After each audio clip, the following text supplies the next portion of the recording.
मनीषा सिंह आपका स्वागत करती हूं लिविंग 24 न्यूज में और आप देख रहे हैं आज की स्पेशल ब्यूरो रिपोर्ट। त्राहिमाम त्राहिमाम 3 बार बोलना और जोर से बोलना। जितनी तुम्हारे पास ताकत होगी पूरा चित्रकूट के साधु संत सुन ले। और अब जयंत को बल मिला और वो भागते हुए आया और जोर से बोला त्राहिमाम त्राहिमाम प्रभु त्राहिमाम। नारद जी ने कहा बस बस काम हो गया, जाओ अब मैं पहुंच जाऊंगा और सब जिरा बहस करके फाइनल कर दूंगा मामले को। महाराज और वह उनके चरणों में गिरा।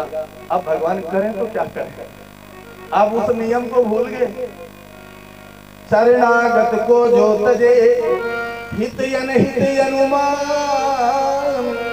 अरे ते नर पावर पाप में अरे शरण में आए हुए की रक्षा अगर जो नहीं करता हो तो सबसे बड़ा अपराधी हो गया। इसीलिए तो नारद जी ने कहा कि तुम त्राहिमाम करना तो शरणागत हो जाओगे। और जब शरणागत चले गए और उसके बाद वो दंड दिए तब तो मैं उनको अदालत में खड़ा ही कर दूंगा। वो ऐसा कर नहीं सकते इसलिए कि जज गलती नहीं करता है। जज चूंकि पूरे कानून को जानता है इसलिए जज कभी गलती नहीं करेगा। तो कहा वो जज हैं, वो मालिक हैं, वो सब जानते हैं सारे नियम। जा तू कर। अब जब शरणागति हो गया तब क्या करें, अपने बाण को उसने समेट लिया, अपने उस जो बाण था उसको समेट लिया। कभी कभी कोई संत लोग या प्रवचन करता लोग कह देते हैं एक आंख फोड़ दिया, लेकिन नहीं, ये गलत है, ये उत्तर ठीक नहीं। एक ही आंख, उसी दिन से कहे कि कौवे की एक आंख जो है काले वाले कौवे की वो नहीं देखता, ऐसा नहीं है। ये भ्रांति, ये शास्त्र में नहीं है, ये हमारे समझ की बात है। समझ में क्या है, उसमें जो चौपाई लिखी है उसका अर्थ का अनर्थ कर दिया लोगों ने। देखो बहुत सी सारी चौपाइयां ऐसी हैं जिसका अर्थ का अनर्थ ही हुआ है।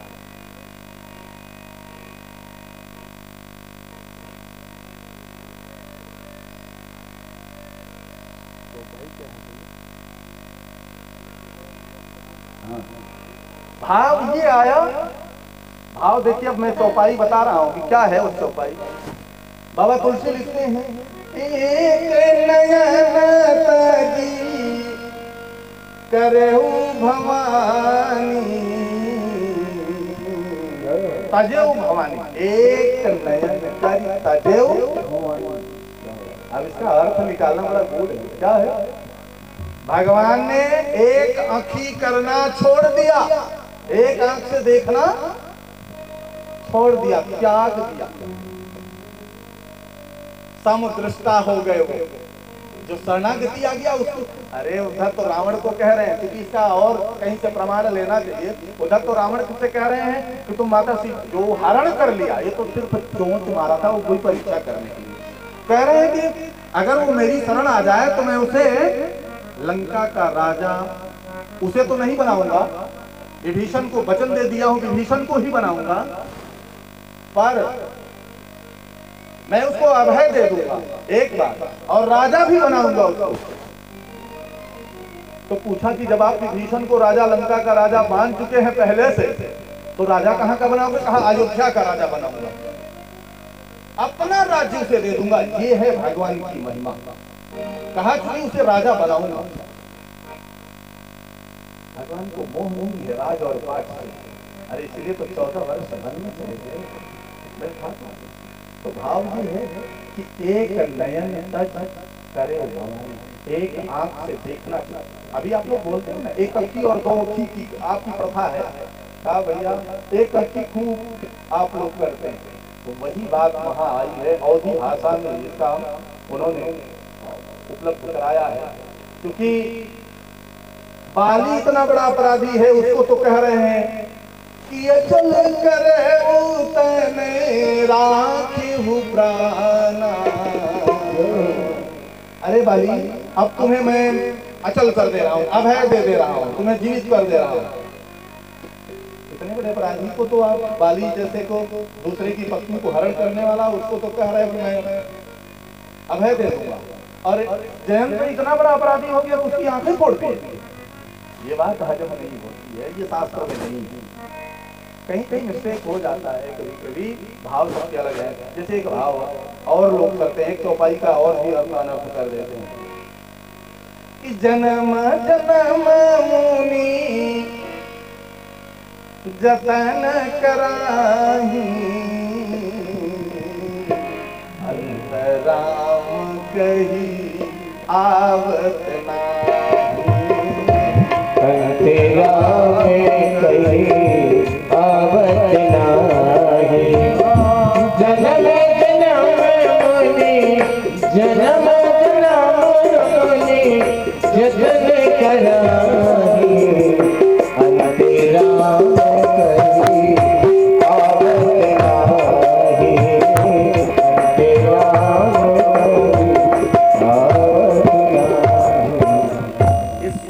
इसका भी अर्थ लोग अनर्थ ही किए हैं, क्योंकि एक पुस्तक पढ़ते हैं गोरखपुर से छपी हुई, वो कभी कभी वहां हम लोगों का ही लेख जाता है, ऐसा नहीं है।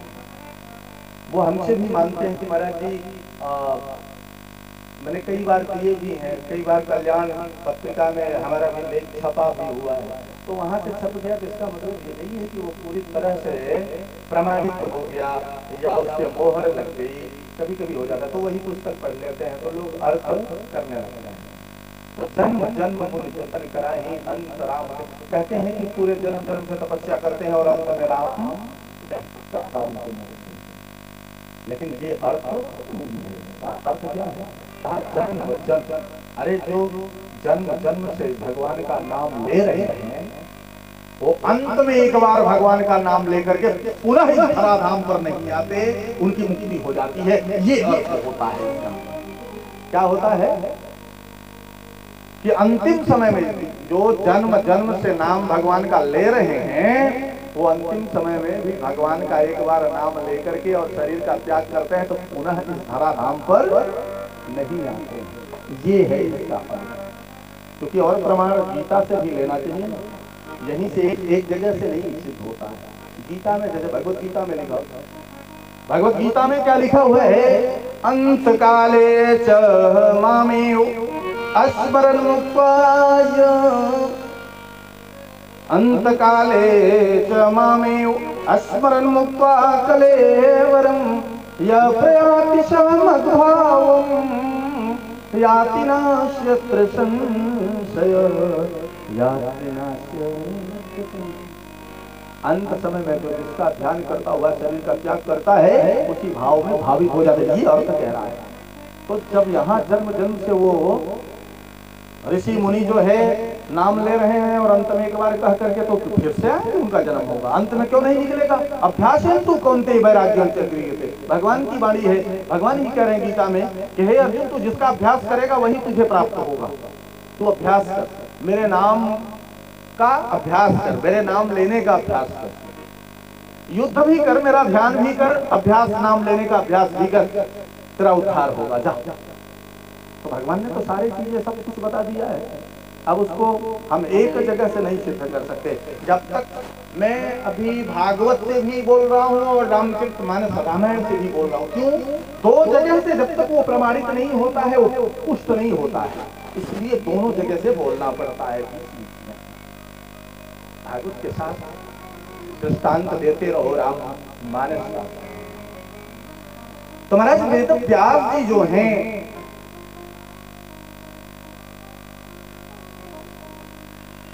जब 17 पुराणों का जो है इन्होंने संरचना कर लिया और अपरितोष अभी भी है, ये बड़े दुखी हैं, खिन्न हैं, तब इन्होंने क्या किया? तब वहां नारद जी आते हैं। इनको भी व्यग्र चित्र देखा, खिन्न चित्र देखा, तो नारद जी आए और तो ये ही संत जी को प्रणाम किया और प्रणाम करके नारद जी से दुखित होकर के अपने भाव को प्रकट किया और कहा महाराज मैं बहुत दुखी हूँ। कहा क्यों? कहा पता नहीं क्यों, बड़ा असंतोष है, मेरे हृदय में बड़ा क्लेश उत्पन्न हो रहा है, अंतरात्मा जो है बहुत दुखित हो गई है, कोई मार्ग तो बता। तब उन्होंने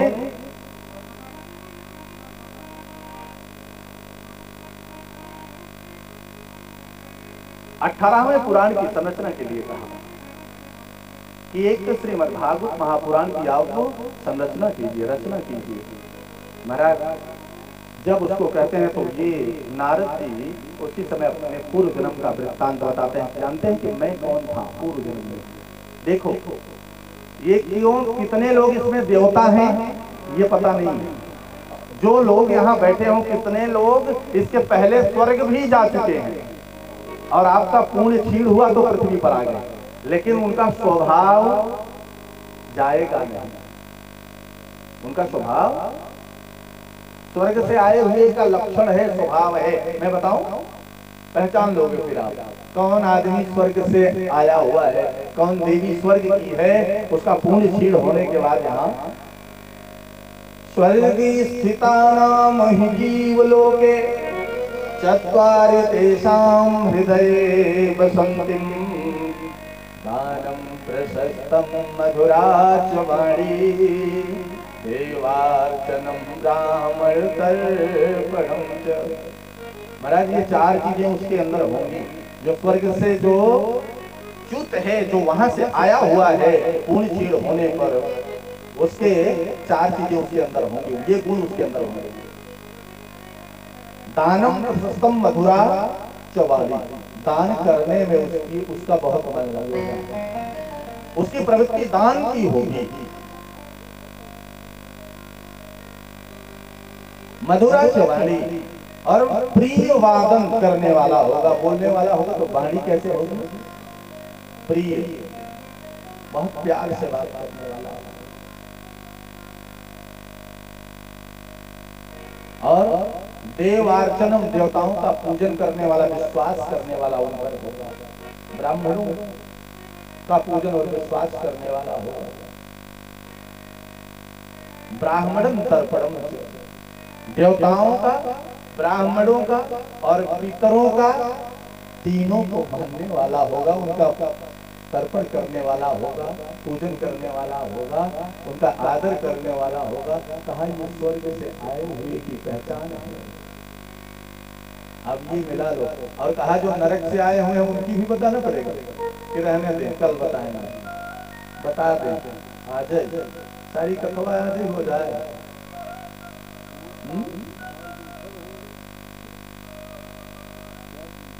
चलो मैया ने कह दिया ये हो ही जाता है। कार्यस्य वृत्ति सुजने सुनिंदा, कार्यस्य वृत्ति सुजने सुनिंदा, आतीश रोषः कटुकाच वाणी, नरस्य चिन्हः नरकागतस्य च। नरक से आए हुए की पहचान ये है। कौन? कार्यस्य वृत्ति वह जो कर्म उसका है उस कर्म में वो प्रवृत्त नहीं होगा। वो जो चार कर्म है उससे विलग रहेगा। वो जो चार कर्म उधर बताए गए हैं उससे वो विलग रहेगा। और सज्जन पुरुषों की निंदा करने वाला होगा। जैसे आपके यहाँ आप लोग कथा सुन रहे होगा तो वो पीछे निंदा कर रहा होगा कि पता नहीं कौन सा ढकोसला चल रहा है यहाँ, ये पता नहीं ये क्या हो रहा है। उसको वो अपने में पड़ी है और जाओगे तो अभी उसकी डांट भी सुननी पड़ेगी, उसकी गालियां भी सुननी पड़ेगी। ऐसे भी लोग हैं। तो कार्य से वृत्ति सुजने, सज्जन पुरुष की निंदा अवहेलना, ये सब उसके अंदर कपटछल से परिपूर्ण होगा। ये सब भरा रहेगा। कार्य से वृत्ति सुजने निंदा और आतीश रोषः, और बात बात में क्रोध करने वाला होगा। तो कटुका चवाणी, और वाणी कैसे होगी? बेभय सकल शरीर, ऐसे बोलेगा कि मानो कि शरीर में गड़ गए, हृदय में तीर के जैसा उसकी बात चुभ गई। महाराज कहा ये नरक से आए हुए की पहचान है। ये तो पहचान है, ये लक्षण है। इसलिए तो महाराज उन्होंने अपना वृत्तांत सुनाया। कहा देखो मैं पूर्व जन्म में मैं कौन था? दासी पुत्र था, शूद्र। अब देखो आप जिसको आप हे दृष्टि से मानते हो, कहते हो हमको शूद्र क्यों कहा गया? अभी मैंने इस पर परिभाषा दे दिया ना इसका, कि हम ब्राह्मण क्षत्रिय वैश्य शूद्र ये चारों वर्ण हैं और चारों सगे भाई हैं। पर हमारा मतभेद कहाँ है? आपके विचारों से। बड़े भाई का छोटे भाई का वैचारिक मतभेद है। कितना मतभेद है? एक मतभेद है वैचारिक, दोनों के विचार भिन्न भिन्न है। एक धर्मात्मा है तो दूसरा कुमारी है। बस अगर आप भी धर्मात्मा हो जाओ। अच्छा ये बताओ, अभी जैसे कृष्ण से बहुत सारे लोग गुरु पूर्णिमा में गए हैं हमारे यहाँ, जैसे आश्रम पर वो पहुंचे तो हजारों की भीड़ थी। तो क्या उस समय मैंने किसी को अलग कर दिया था, पंगत में बैठाया था क्या कि तुम शूद्र हो, तुम बनिया हो, तुम फलाने हो, तुम ढुकाने हो, अलग जाओ? हुआ? नहीं।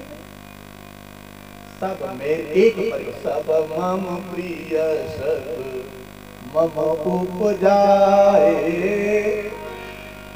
सब मेरे प्रिय हैं, सब एक पिता के सब संतानें हैं, सब उसको प्रिय हैं, सब उसको उसी ने जन्म दिया है, इसलिए किसी में भेद नहीं है। लेकिन हमारा जो नैतिक संस्कार बनता है, बड़े भाई को छोटा भाई उनका आदर करे, सम्मान करे, उनको प्रणाम करे, उनका वंदन करे, उनका अभिनंदन करे, उनकी पूजा करे। ये शास्त्रोक्त यही बात है। क्योंकि एक ही संतान है, इसलिए अलग अलग नहीं है, तो इसमें भेद नहीं। तो महाराज वृत्तांत बताते बताते इन्होंने बताया कि महाराज एक बार वेद व्यास जी, नारद जी जो है वेद व्यास जी को सुना रहे हैं कि एक बार मेरे गांव में संतों की टोली आई। जहां मेरा गांव था, मैं शूद्र योनि में था, शूद्र के घर में एक दासी पुत्र के यहाँ था, बहुत गरीब था, कुछ था नहीं, मेरे पिता का साया मेरे सर से हट गया था। और मैं यह देख करके बड़ा जो है रोता था, बिलखता था। कभी किसी के यहाँ गाय चराता था, कभी किसी के यहाँ बर्तन, हमारी माँ जो है किसी संत महात्मा के यहाँ या किसी जो बड़े लोग थे, जमींदार लोग, उनके यहाँ जाकर के बर्तन माजा करती थी, झाड़ू पोछे का काम करती थी, उससे हमारा जीवन को पालन होता था। ये नारद जी बता रहे हैं अपना पूर्व जन्म का चरित्र। देखिए, इसीलिए मनुष्य कर्म से महान बनता है। कैसे होता है? कर्म से महान बनता है, जन्म से कोई महान नहीं बनता है, कर्म की प्रधानता है। अब नारद जैसा संत दूसरे जन्म में जाकर के बहुत बड़ा जो है वो देवर्षि नारद, देवताओं के भी गुरु, ये मामूली बात है, शूद्र बालक से, और ये पहुंच गए वहां। तो वही वो बता रहे हैं कि एक बार हमारे यहाँ एक संतों की टोली आई और सब वेद पाठी ब्राह्मण संत अपने अपने परिवार के साथ आए और गैया लेकर के आए सब लोग कि हम पुरातीत भवे भवम मुने कास्यास्तु कस्याश्चन वेदवादिनाम। कह रहे हैं कि एक बार जो है सब वैदिक शास्त्रों के मर्मज्ञ के पारंगत संत महात्मा ब्राह्मण लोग हमारे यहाँ चातुर्मास काटने आए और यही डेरा डाल दिए। कहाँ? उपड़ौरा घाट, इसी तरहार में गाड़ दिए। अब तो गांव वाले को जिम्मेदारी है ना कि कौन साधु आपके नगर में आया है, लोहारी पड़ौरा में कौन सा साधु आया है। ये तो आप लोहारी पड़ौरा की जिम्मेदारी हो गई कि जाकर के देखें, उसका पता लगावें, उसको क्या चाहिए, उसका जो है यजन पूजन करें, उसको खिलावें पिलावें, भंडारा करें। महाराज जी, लेकिन धन्य हो, हम तो इस गांव के बड़े बड़े अच्छे भक्तों को देख रहे हैं कि जैसे वो अभी तक लगता है कि आवाज ही नहीं जा रही है। क्या लगता है कि इस 84 में क्या ये अलबेला गांव है, हमको दिखाई पड़ रहा है, हैं? तो अरविंद जी, ये हमको लगता है कि लोहारी पड़ौरा अलबेला गांव है। सब जगह कथा होती है, लोग फाट पड़ते हैं, इतनी भीड़ आती है। अब पता नहीं लगता है कि हम 7 दिन कथा ऐसे कहते रहेंगे और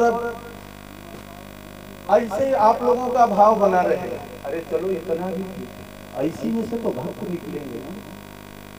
जितने हैं उतने महान हैं, आप सब महान हैं। जो देखो, जिसके ऊपर पाप होता है ना, वो यहाँ नहीं पहुंच पाता है। किसी संत ने कहा था कि वे नर न यहाँ पहुंचेंगे। कौन से नर? जो पाप से युक्त हो, अहंकारी व्यक्ति, वो पहुंच नहीं पाएगा। ऐसा शास्त्र में भी लिखा है, यदा यदान्ति नरो हि जान्मि रुदन्ति पापानि वदन्ति च प्रियम् अरे कृतघ्नानितरा नराधमा स्वयं समत्पाद्य निहन्तुमुच्यता।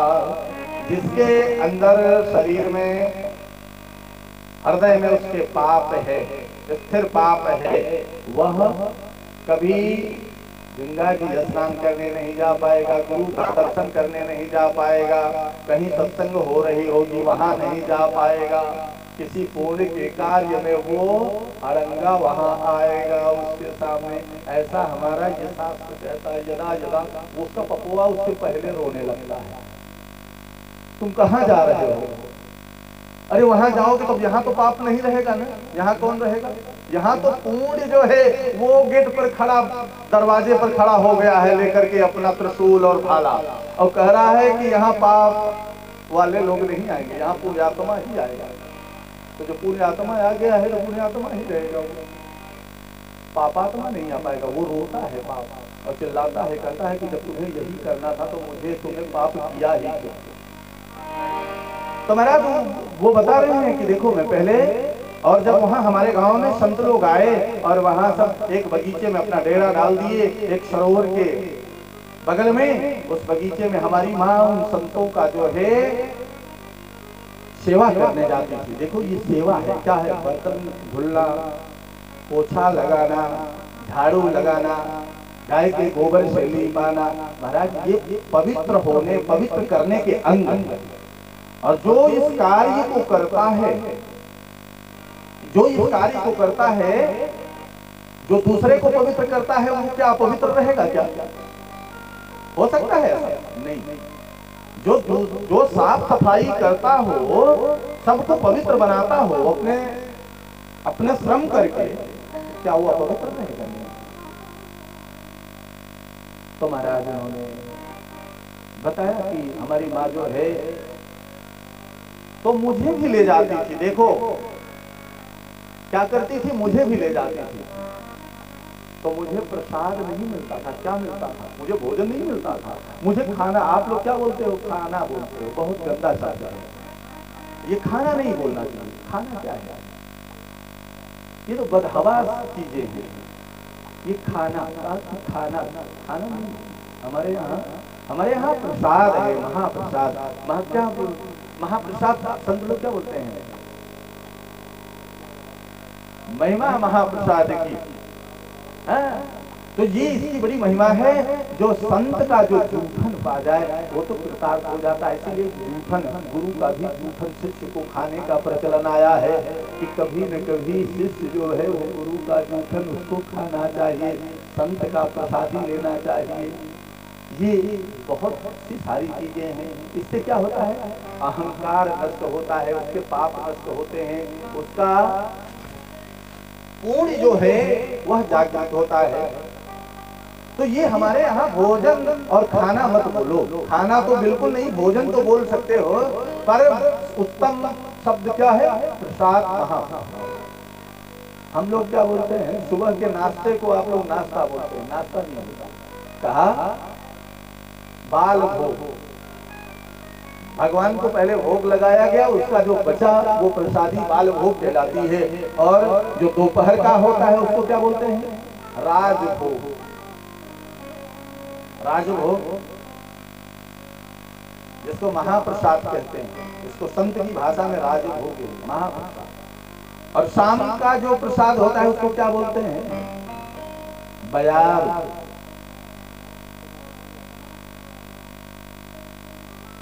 अंगत।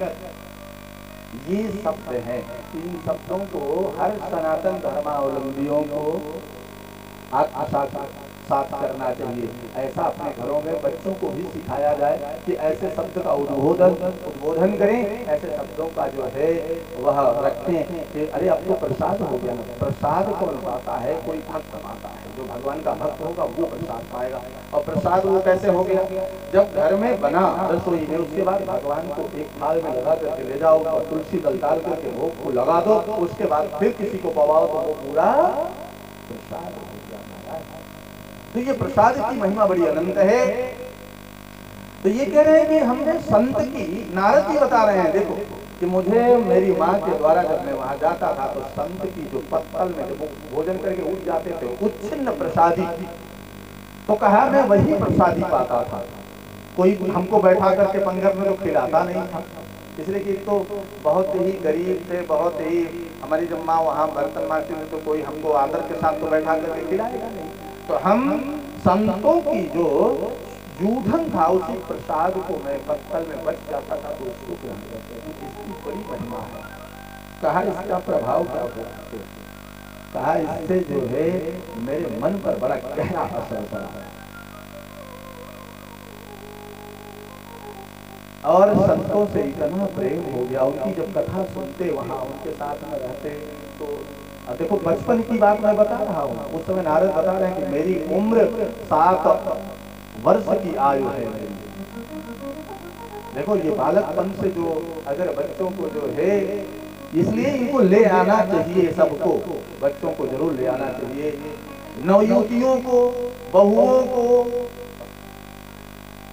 युवकों को, नौजवानों को, वृद्धों को तो आना ही चाहिए, लेकिन इन सबको भी आना चाहिए। ऐसा संस्कार कहाँ से आएगा इनको?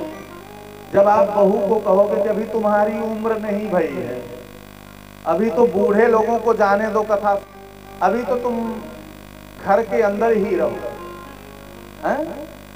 तो उनके पास संस्कार कहाँ से आएगा? संस्कार तो आएगा नहीं। संस्कार बहुत आप हैं, और आप जब फिर संत के पास जाओगे, हमारी बहू बड़ी नटखटी है, वो जो है मारने के लिए दौड़ती है, गाली देती है, वो समझती नहीं है, गुरुदेव कुछ उपाय बताइए। और हम कहते हैं हम तो उपाय बता रहे हैं, लेकिन आप मानते ही नहीं हो। आप तो उसको मना कर दोगे, बहू को, बेटी को मना कर दोगे, बहू को मना कर दोगे, तो सुधरने के लिए तो आप आए हो, और उनको तो बिगड़ने के लिए छोड़ दिया है घर में। अब महाराज ठीक कौन होगा?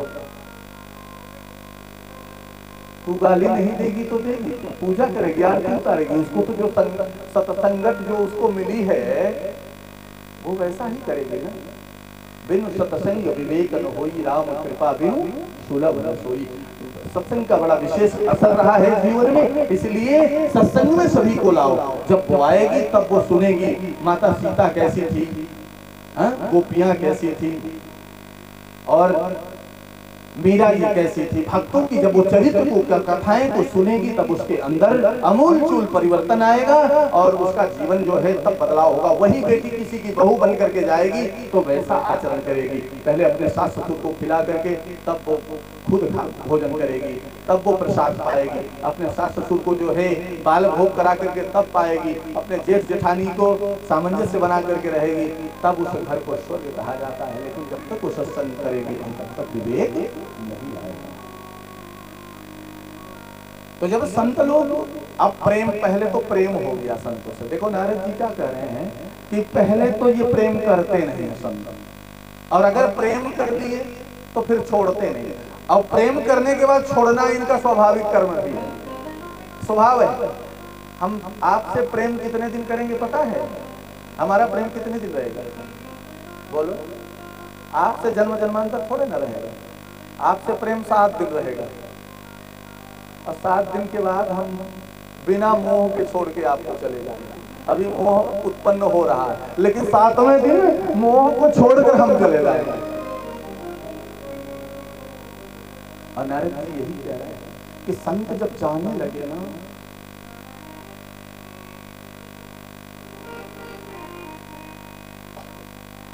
तो बिना मोह के छोड़कर चले गए। अब मुझे लगाव हो गया था संतों से, उनके साथ में बैठते बैठते कथा में आनंद आता था, कथा श्रवण करता था, उनसे प्रेम हो गया। प्रेम हो गया तो फिर जब वो जाने लगे,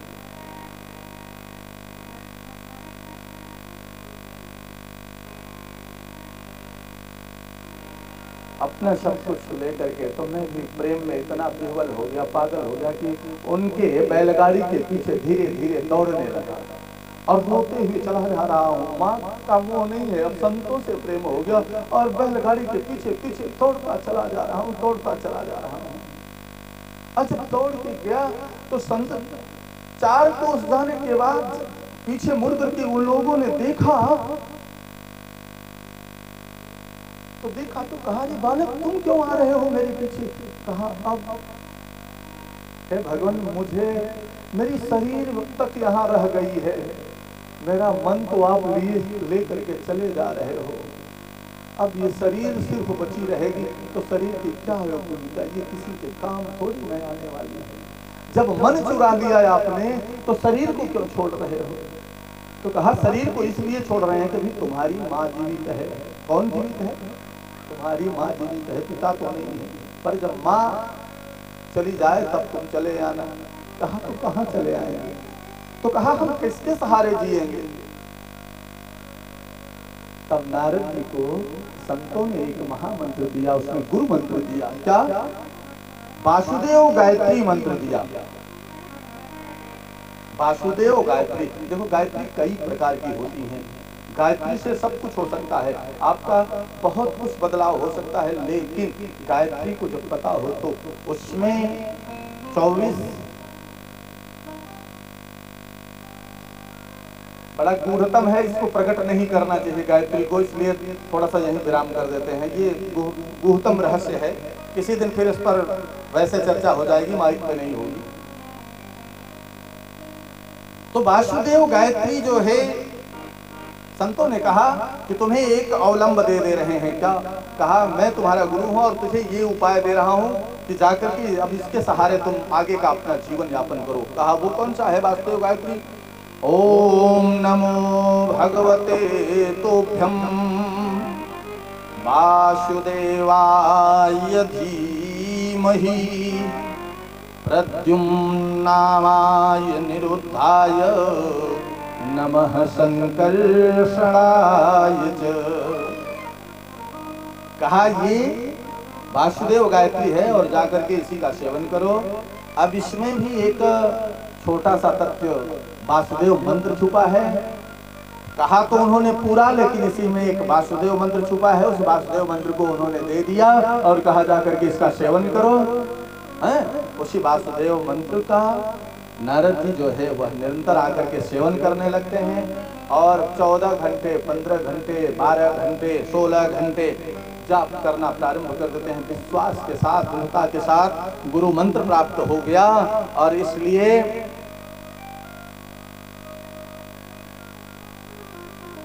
एक दिन नारद जी सोचते हैं, मेरी माँ मर जाती तो अच्छा होता। एक 8 वर्ष का बालक, 1 वर्ष बीत गया और माँ ने क्या सोच रहा है कि अब बेटे की शादी करूंगी, अब बहू आएगी, उसको गहना बनवाऊंगी, उसको ये बनवाऊंगी। नारद जी के विषय में वो दासी माँ जो है वह ये सोच रही है कि बेटे का विवाह करूंगा। और नारद जी क्या सोच रहे हैं कि मेरी माँ जल्दी, कितनी जल्दी मर जाती तो मैं स्वच्छंद हो जाता, मैं यहाँ से भागता इस घर जंजाल से, मुझे तो फंसा करके रखी है। सोचते हैं कि कोई काला सर्प निकलता और इसको काट लेता तो बड़ा अच्छा होता। और एक दिन देखो, जब मंत्र का जाप करते करते कई पुरस्कार हो जाते हैं तो सिद्धि प्राप्त हो जाती है। कैसे प्राप्त होती है? जपार सिद्धि, जपार सिद्धि, जपार सिद्धि न संशय। जप करने से ही सिद्धि प्राप्त होती है। इसीलिए हम लोग जोर देते हैं कि आप लोग 5000 10,000 मंत्रों का नित्य रोज जाप करो, गुरु मंत्र का, और सब फिर आप जो बोलोगे वही सत्य होगा। ये सारी सिद्धियां जो है, ये 8 प्रकार की सिद्धियां हैं। अणिमा, लघिमा, गरिमा, महिमा, प्रकाश, ईश्वर, वशिष्ठ, ये 8 सिद्धियां हैं।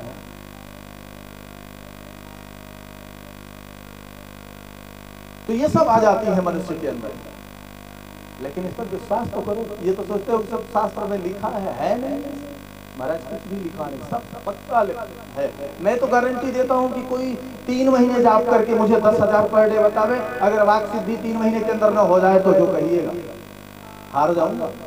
कोई भी हो, लेकिन पात्र होना चाहिए, नियम से करें। फिर जो बताया जाए कि ये मार्ग है, किसी का अत्याचार मत करो, किसी का अन्याय मत करो, असत्य मत चलो, अधर्म के रास्ते पर मत चलो, व्यभिचार मत करो, दुराचार मत करो, पवित्रता के साथ अपने जीवन को यापन करो, गंगा स्नान करो, आकर के जाप करो, भगवान का स्तवन पूजन करो, सत्संग करो, और इतना करते हुए जाप करते चलो, 3 महीने के अंदर आपको सिद्धि आ जाएगी।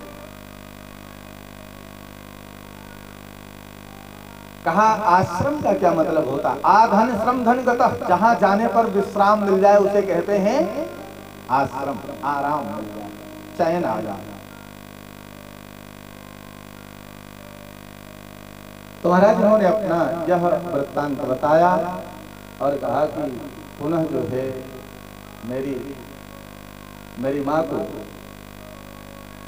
एक दिन वैसा ही हुआ कि काला सर्प निकलता है और मेरी माँ को डस लेता है। एकताम निर्गताम गेहाम दुहंतिम निष्कम प्रति सर्वोपदच्च तदा पृष्ठ कृपणाम कालो नोपसर्वो। एक दिन एक काला सांप जो है माँ गोदोहन कर रही थी, गाय का दूध निकाल रही थी कि उसी समय एक काला सर्प निकलता है और माँ को डस लेता है। माँ का गोविंदाय नमो नमः हो जाता है। नारद जी बड़े प्रसन्न होते हैं, पर जाकर के माँ का अंतिम संस्कार करके और उन्होंने घर का त्याग कर दिया और जाकर के अरण्य में, जंगल में इसी महामंत्र का, वासुदेव मंत्र का जाप करते करते और उनकी शरीर जो है बहुत दिनों के बाद शरीर स्वतः छूट जाती है। और उसके बाद वो कौन होते हैं? इसी मंत्र के प्रभाव से वो जा करके देवत नारद बनते हैं, देवताओं के भी गुरु। तो कोई कार्य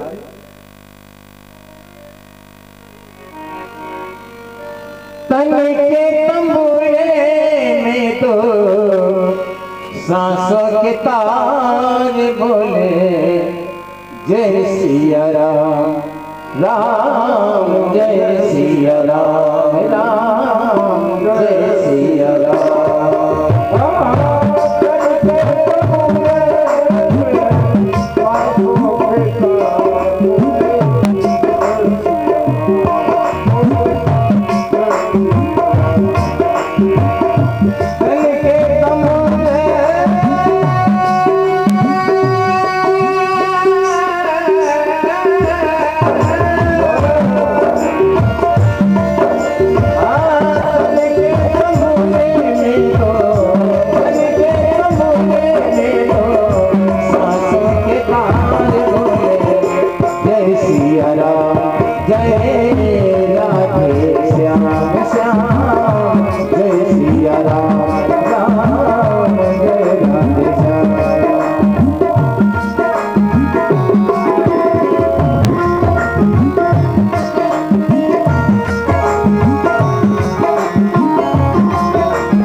श्याम नाम का मोती,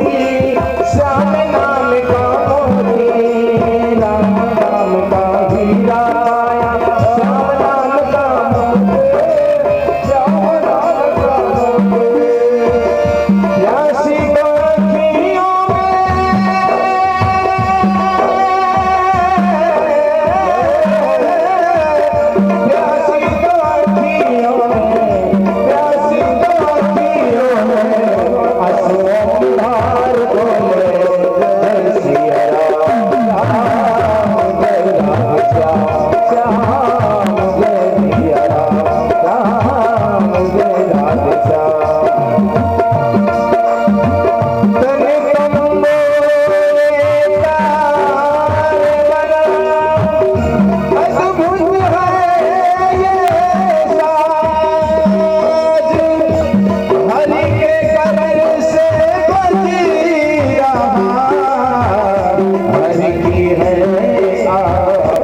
द्रौपदी के शुद्ध पुत्रों का वध अश्वत्थामा द्वारा होता है।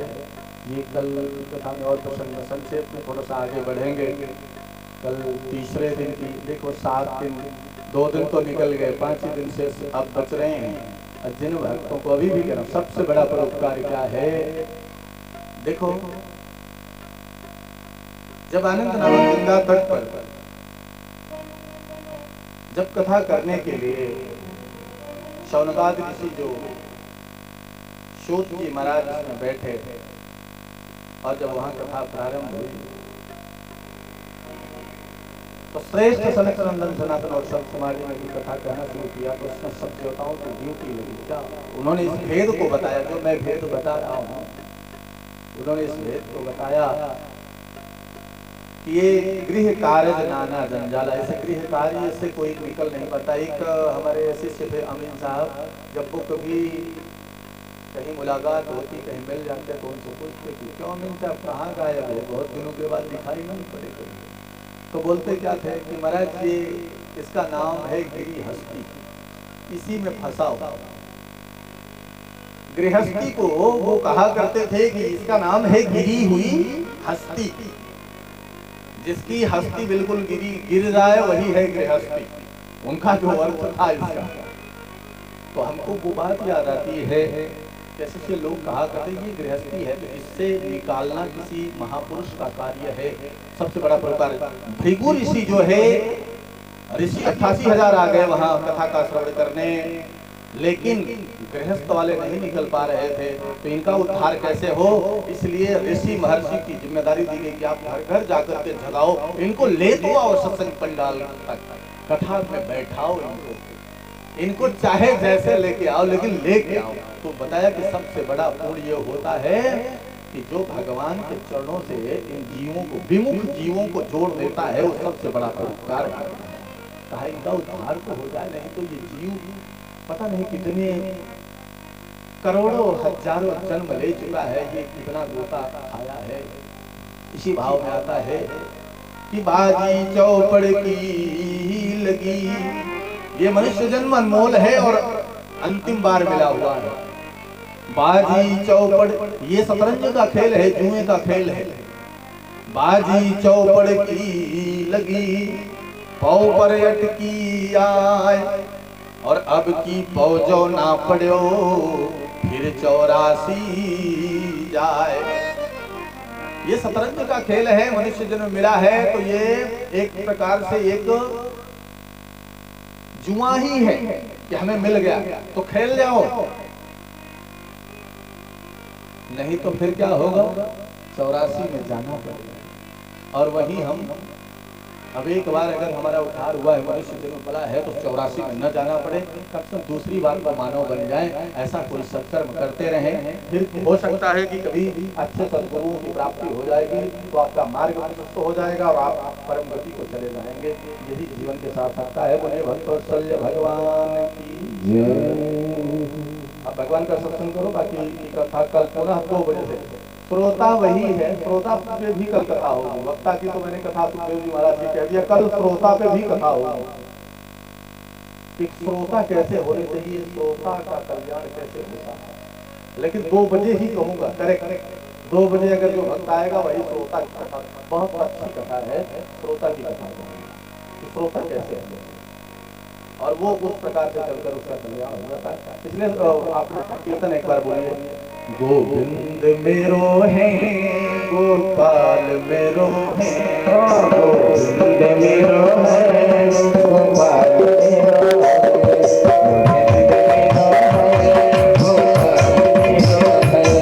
गोविंद मेरो है, गोपाल मेरो है, गोविंद मेरो है, गोपाल मेरो है। तो राधा रमण नंदलाल मेरो है, राधा रमण नंदलाल मेरो है, गोपाल मेरो है,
आरती आप लोग अपने अपने स्थान पर फिर प्रसाद लेकर तब सब लोग यहाँ से प्रस्थान करेंगे। और कल जैसे कथा में बताया गया है, कल तृतीय दिवस की कथा होगी और इस कथा में आप सभी लोग इसी प्रकार से भक्ति को अपने बनाए रखिए, भाव के साथ कथा का श्रवण करेंगे, उसके बाद अनुसरण करेंगे। पक्का है भगवत प्राप्ति होगी, भगवान में मन लगेगा, तन्मयता आएगी, प्रेम जो है वह बढ़ेगा, भगवान के प्रति अनुराग बढ़ेगा और भगवत ईश्वर की कृपा होगी। आरती कृष्ण कन्हैया की जय, आरती कृष्ण कन्हैया की जय, आरती कृष्ण कन्हैया की जय, आरती कृष्ण कन्हैया की जय। मुरली मधुर बजिया की जय, मुरली मधुर बजिया की जय, आरती कृष्ण कन्हैया की जय, आरती कृष्ण कन्हैया की जय। देवकी सुत यशोदा के नंदन, देवकी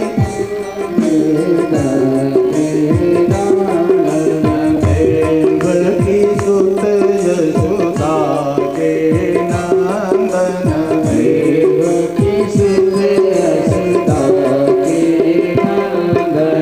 राम लिए हैं यशोद निकंदन, राम लिए हैं यशोद निकंदन, राम लिए हैं यशोद निकंदन, राम लिए हैं यशोद निकंदन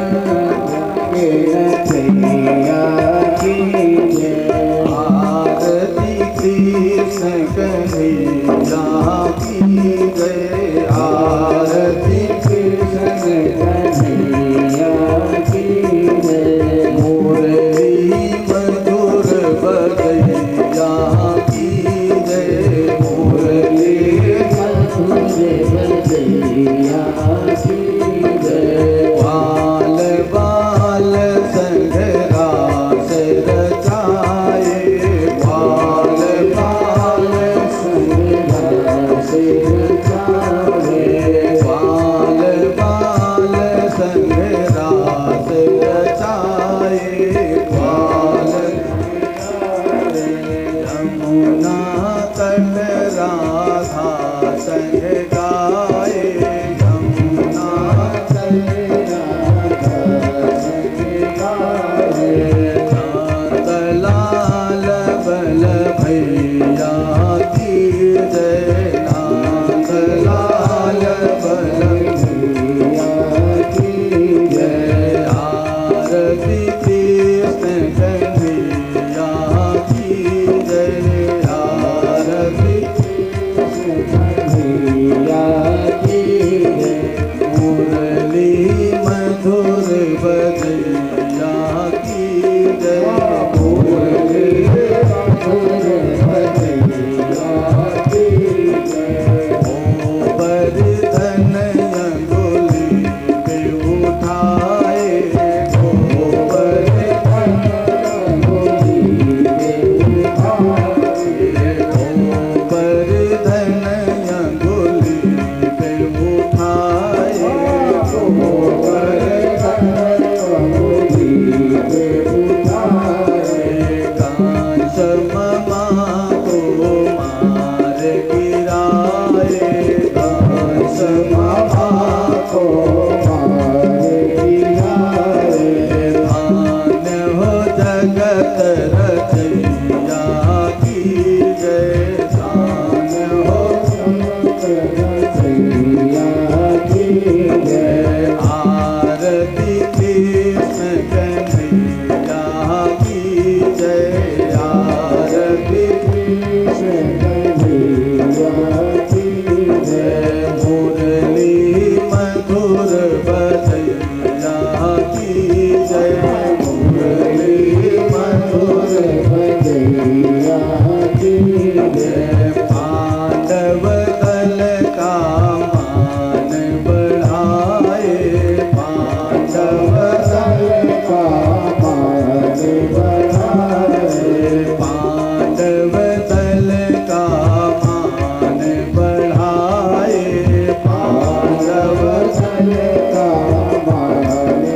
के तेरे ज्ञान सिखाए, गीता शरण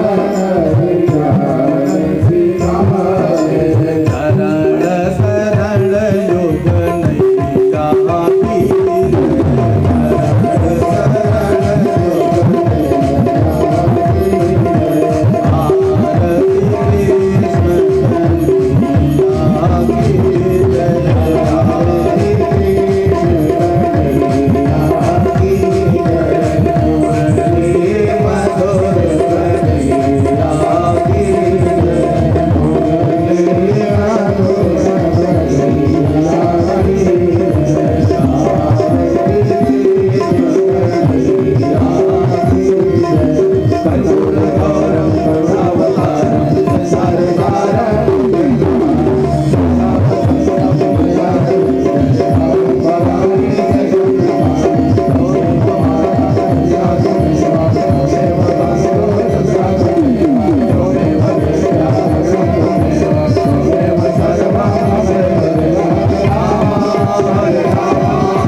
जलेन शीतलीकरणं पुष्पै देवाधिवन्दनं शीतले तं जगन्माता शीतले तं जगत्पिता शीतले तं जगद्धात्री शीतलायै नमो नमः।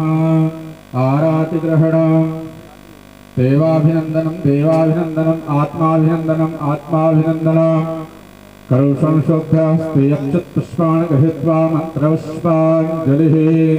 हरिः ओं जमेन जन्मयजन्त देवास्तानि धरणानि प्रथमान्योऽसन्न तेहनाकं महिमानः सजन्त यत्र पूर्वे साध्याः सन्ति देवाः।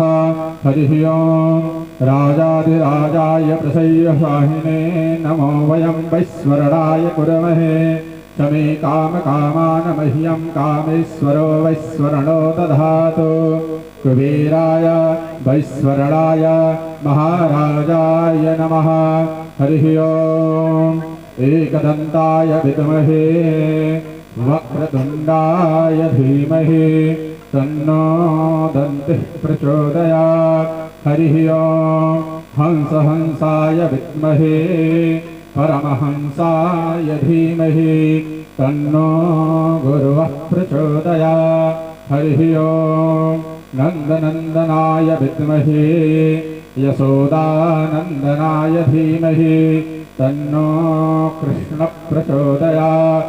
हरिः ओं अञ्जनानन्दनाय विद्महे वायुपुत्राय धीमहि तन्नो हनुमत् प्रचोदयात्। हरिः ओं तत्पुरुषाय विद्महे महादेवाय धीमहि तन्नो रुद्रः प्रचोदयात्। सेवन्तिकावकुलचम्पकपाटलाब्जै पुन्नागजातकरवीररसालपुष्पै बिलवप्रवालतुलसीदलमञ्जरीभिः स्थापूजयामि जगदीश्वर मे प्रसीद। नारासुगन्धपुष्पाणि यथा कालोद्भवानि च पुष्पाञ्जलिर्मया दत्ता गृहाण परमेश्वरः। मन्त्रपुष्पाञ्जलिः समर्पयामि। पुराणपुरुषोत्तमाय नमो नमः। नन्दनन्दनाय यशोदानन्दनाय नमो नमः। सभी लोग पूरी श्रद्धा भक्ति के साथ जय घोष करेंगे। माता के सभी संत जनों की